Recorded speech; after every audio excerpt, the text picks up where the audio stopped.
Let's hit the field. It is Wednesday, August 6th, and the Yankees were taking on the Rangers in the final game of a 3-game set and the final game of a road trip. They were hoping to pick up at least one win on this road trip and avoid 6 straight losses. My recap and your reactions coming up next. This is Pinstripe Territory.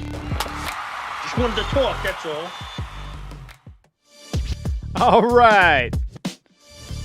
It's a miracle.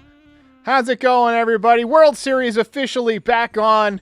Yankees won a game. They snapped their losing streak. And I'll tell you what, every time this post-game show starts, right, I try and have like a 30 or 40-second teaser to kick things off where I record it earlier in the morning or before the game. And today, I hit the button to play the intro, and my cat jumped up on the table. I pick up the cat, and I try and reposition him, and he swipes me Colombian necktie style right across my neck. And I thought I was just going to bleed out right here on the screen. I can't tell if I'm bleeding yet, but if you guys see me start to bleed during the show, it's not stigmata. It is just my cat, ironically named Dexter. Anyway, this road trip has been abysmal, but thankfully the Yankees did salvage at least one victory. And, I can tell you right now that David Bednar, I think, is going to excel as a Yankee. The body language says a lot to me. To me, he looks like a guy who's confident in his stuff. And so much of pitching, especially at the back end of the bullpen, seems to be confidence, right? Some guys have it, some guys don't. Mariano Rivera, he was always supremely confident and unfazed by anything. That's part of what made him great. You watch Devin Williams out there the last few games, last few months, really, and you see a guy who doesn't really feel all that confident in himself, at least body language-wise. But I see Bednar out there, and I think this is a guy who's got what it takes to pitch at the back end of the bullpen. So I like that pickup. We got Judge back in the series. He got his first hit since coming off the injured list. Today he was 1 for 3. I feel bad for Giancarlo Stanton that he's had to sit the bench, obviously, with Judge back. But watching him try and run out that double play last night tells you everything that you need to know about why he's not in the outfield. The man has the mobility of a piano. Like he is very difficult for him to move around. And, if you got to sit him for a few days and then get Judge back out there, I guess that's just what you got to do. But you can't play him in the outfield or he's going to break. All right, let's get to the recap. All right, let's go. Let's get it going. I know a lot of people can't catch these day games because you work. I work myself. So I, was not as dialed in as I typically would be for a game to every single pitch. But, I'll give you the key takeaways for me anyway. Rangers obviously got on the board first, but the Yankees defense looked good early on, turned a couple of really nice double plays. And then Volpe got a base hit off of his former high school championship teammate, Jack Leiter, for an RBI. And then Jason Dominguez manufactured a run. He stole third base, throw got away, and he scored on the error. So, it was a really tight game. Rodon, we'll talk more about him in a minute, but he kept the Yankees in it. He wasn't necessarily fantastic today, threw a lot of pitches. He had more walks than strikeouts again. The control has not really been there for him, but again, we'll touch on him in the pitcher spotlight in just a minute. Yankees took the lead on a humongous pinch hit home run by Paul Goldschmidt that felt like really it released the pressure valve. 2 home runs in the series after going like a month without hitting one. I remember a very similar home run that he hit in Seattle earlier this year. He doesn't hit a lot of them, but when he does, he makes them count, Jazz Chisholm came up just short on an opposite field grand slam in the 7th inning. I thought he got it for a minute, but the ball did not carry. Apparently he's been having issues carrying there in Texas, so who knows. Bednar came in. Well, first of all, let's talk about the rest of the bullpen. Mark Leiter Jr. did well. Tim Hill got a couple of outs. De Los Santos got a couple of outs. No runs scored on any of those guys. And then Bednar came in and got the final 5 outs. And he got 5 strikeouts along the way. And the Yankees end their misery for now. Game over. Yankees win. Yankees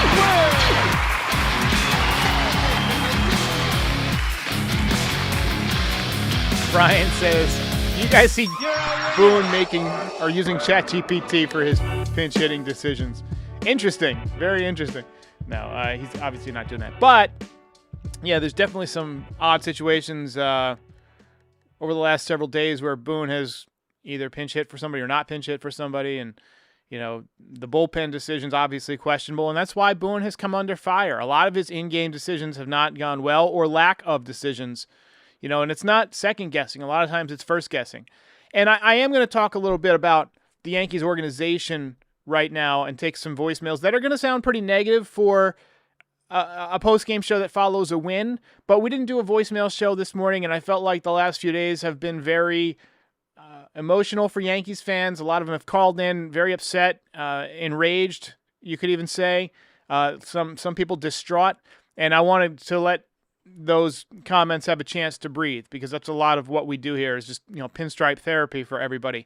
But we do have an award that we give out after wins. I know a lot of people have joined over the last week or so and have never gotten to see a Yankees win on this channel, but we have something that we give out called the belt, the championship belt, and it goes to the player that we feel like contributed the most in this win. Sometimes I go from the comments in the audience. Sometimes I go from the comments on social media. Sometimes I just pick one myself. Today was a day where I made the ultimate decision, and I gave it to David Bednar. 5 outs to lock down the game. And for those of you who remember those 90s teams, tell me he is not a carbon copy of Bob Wickman, right? Similar type of stuff, similar type of body style, just kind of like doesn't look like an athlete. Looks like he should be your garbage man, but can bring it, right? He can bring it. And good splitter to end the day. 2.55 ERA on the season, 1.16 whip, so solid numbers for a reliever. And obviously he had some issues back in the day with the Pirates, but he seems to have straightened those out. Big part of the Yankees trade deadline. We're going to need him down the stretch to continue to come through, because obviously Devin Williams can't get it done. Camilo Doval, I think, has the stuff, but the command is going to be an issue. They might have to take a little bit of time to get him, throwing more strikes.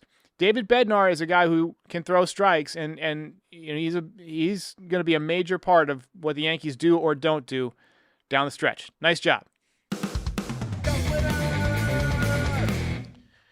Let's take a look at Carlos Rodon. Pitcher spotlight. I thought he was just kind of okay today, just kind of mid, as the kids would say. The walks are beginning to add up, and he's not striking out as many guys as he was earlier this year. You're starting to see his whip climb up as he allows more base runners, kind of regressing towards the mean a little bit. But again, 10 base runners in 5 innings today. He did go 5 innings, 6 hits, 2 runs, 4 walks, 3 strikeouts. He didn't quite throw 100 pitches, 93 pitches, 58 strikes. So the ratio wasn't terrible, but he seems to just kind of lost a little bit of the sharpness that he had earlier on this year. And look, this is the dog days of summer, right? I mean, this is what separates the men from the boys. But, he kept the Yankees in the game today. He gave the offense a chance to chip away. They did that. He left, with a tie game, so he doesn't get a win, but got the Yankees through 5. You'll take it. And after this road trip, the Yankees needed a victory, and he was instrumental. So, nice job.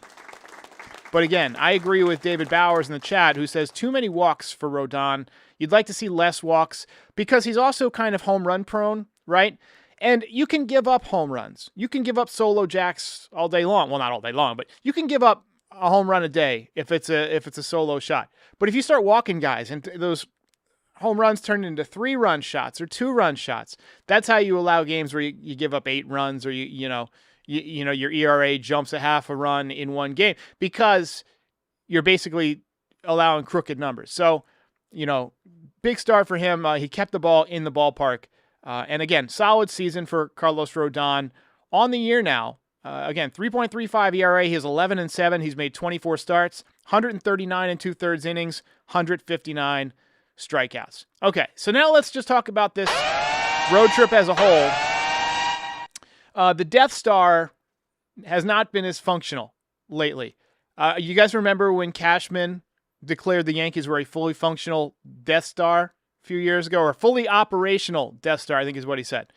Well, we got this call that it stung to listen to. I listened to this, and sometimes someone puts something so simply that you haven't thought about in a while, or you hadn't thought about at all, and it just hits you right in the gut because you know it's true, right? So we got a call about Cashman, and I'm going to play it for you real quick, and then I'm going to talk about it. Brian Cashman has finally completely screwed this franchise into a hole in the ground. Multiple players in their 30s with long-term contracts. Our best player, Judge, and our most clutch hitter, Stanton, can only DH. Plus, Cashman has ruined our history and culture in this franchise. Because of his arrogance, we have little or no relationship with Reggie Jackson, Don Mattingly, and Derek Jeter.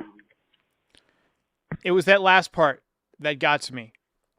You know, every once in a while, I'll get a chat, I'll get a comment, somebody, this podcast sucks. And I know it's not true. Like, it doesn't bother me because I know the podcast doesn't suck. Or, somebody will say, oh, you're an asshole or whatever. It doesn't bother me because I know I'm not.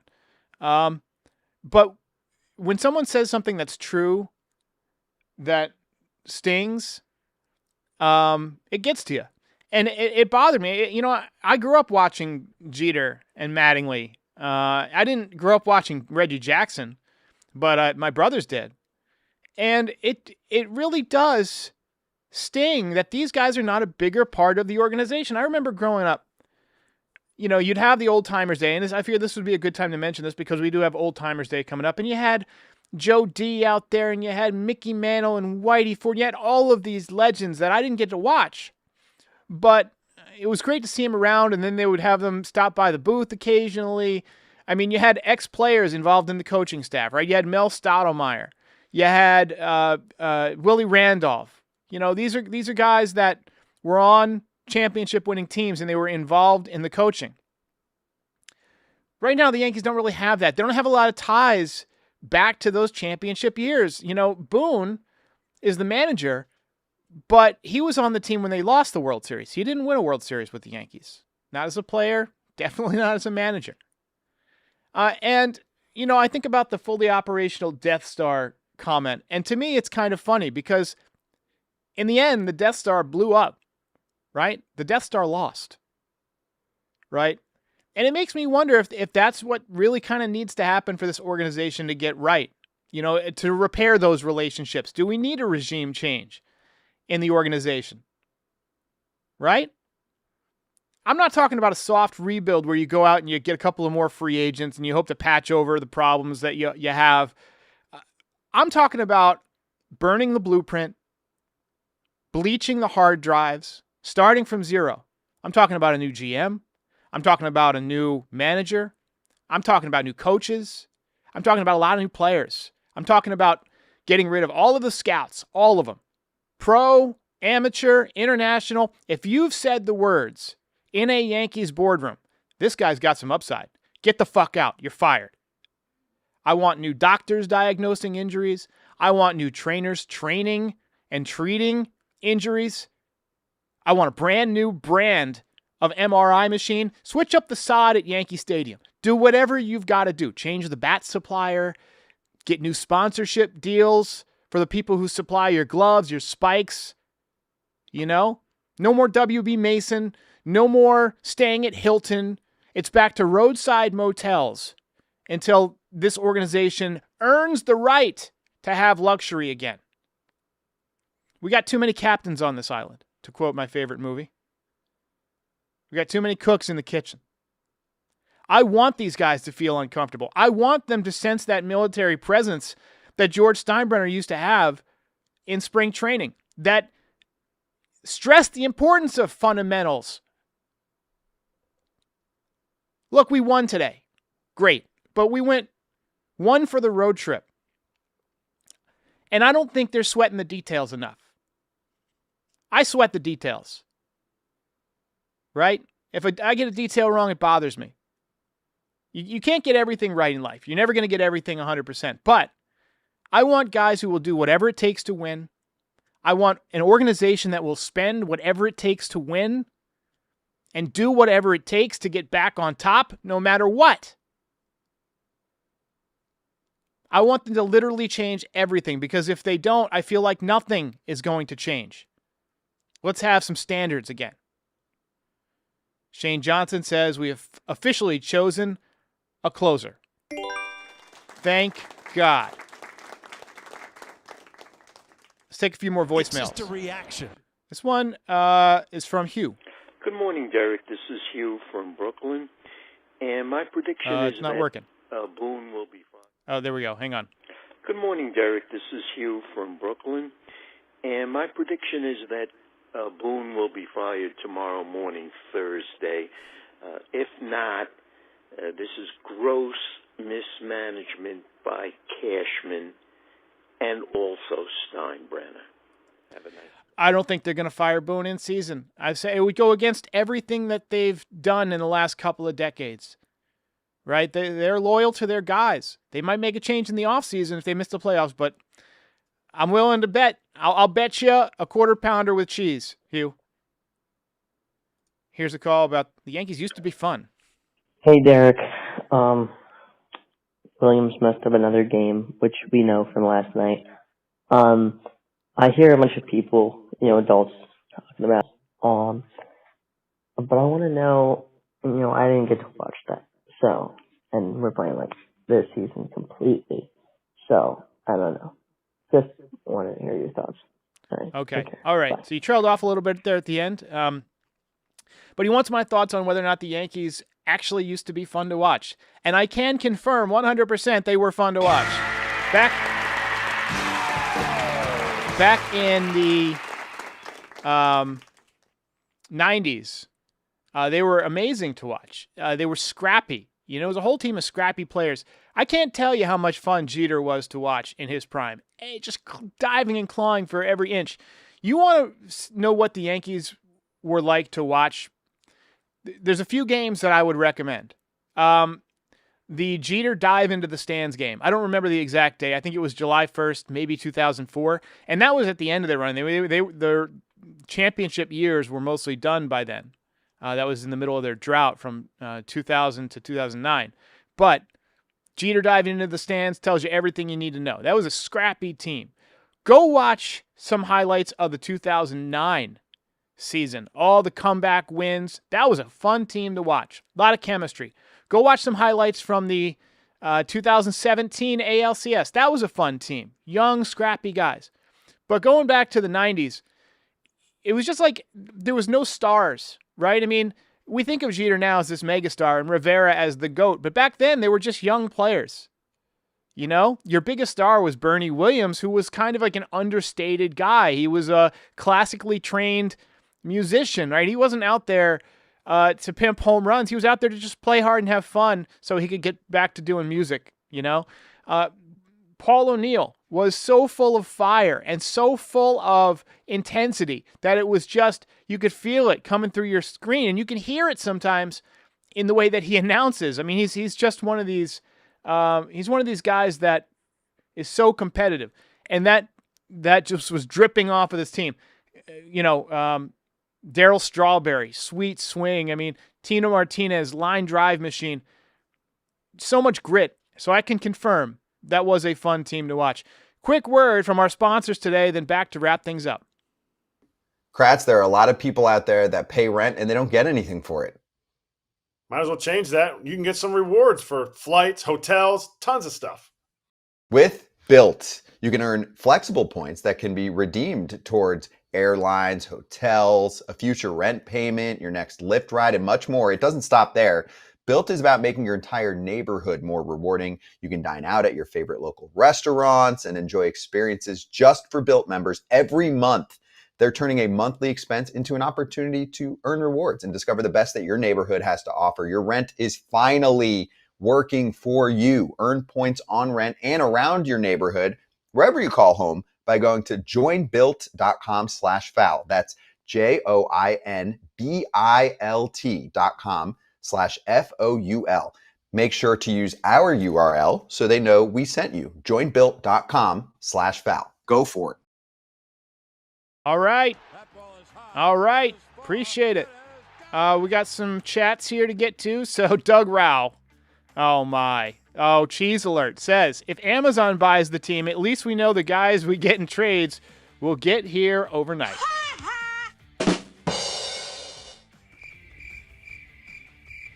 All right, JP says, George cared about the team. Hal only cares about his horses. I didn't even know Hal was into horses. I thought George was into horses. Hal is, I thought, into flying. But I mean, they're probably into horses too. Albert Jr. says, 90s Yanks were the best. 1998 was my favorite summer, baby. That was just a great year. They were never out of it. They were every night just scratching and clawing, and you knew that team. You knew nobody was beating that squad. Val and NY, author of one of the greatest voicemails of all time. He can't hit for nothing. Says, did you have to dust off the fun hat? That was a nail-biting ninth. He could barely watch. I did have to dust it off, actually, but hopefully it still looks okay. I mean, it's only been a few days. Susan Menengas says, Bednar looks good. Bednar looks terrific. He looks like the real deal. And then Brian Bashman says, why doesn't Shelly Duncan ever get any love as a manager? He's awesome. He's a fun guy, too, but he also seemed like he had a little bit of intensity. Those weird-looking people, they tend to be intense. Boone's too good-looking and rich and you know, whatever, to be intense, right? I mean, these guys that had scrap and claw, you know, they usually got a little bit of an edge to them. Eddie Charlie says they need a GM like Theo Epstein. That'd be interesting. I think Theo Epstein has his eyes on being the next commissioner, you know. But anyways, Yankees finally win one. One more time. Ball game over. Yankees win. Yankees win. We got more voicemails. I would have liked to have gotten to them, but a lot of it was just like about last night. So I just wasn't able to do a voicemail show this morning. I would have liked to, but I had some work to do for my job. So tune in on Friday. We're going to have a pregame and a postgame before the Astros game and afterwards. TK will not be with us Friday night. He's going to switch to Sundays for a little bit. His work schedule's been adjusted. But Friday night, maybe we'll get somebody else on. We'll see. But I will definitely be here pre and post on Friday. Might do something tomorrow. Call in if we get enough voicemails. We'll definitely do kind of a State of the Yankees vibe check deal. Until then, I'll see you next time. If you made it this far, do us a favor, hit the like button, hit the subscribe button, and join our community. You can also be a part of the show by calling in at 718-899-1068. Also, part of the way that we maintain and fund all of this is through NYYDesigns.shop. Check it out now. Get all sorts of fun Yankees merch, hats, hoodies, zip-ups, beanies, mugs, you name it. We've got it. Check it out, NYYDesigns.shop. And check out Pinstripe Territory on all your favorite podcast platforms. We are the official Yankees podcast of the Foul Territory Network. We're here for post-game shows after every single game, and we're here before a lot of games to talk about the game, preview the lineup, the pitching matchups, and things like that. And we're here all off-season to talk about the latest in Yankees rumors, news, etc. Join our community. We'll see you next time.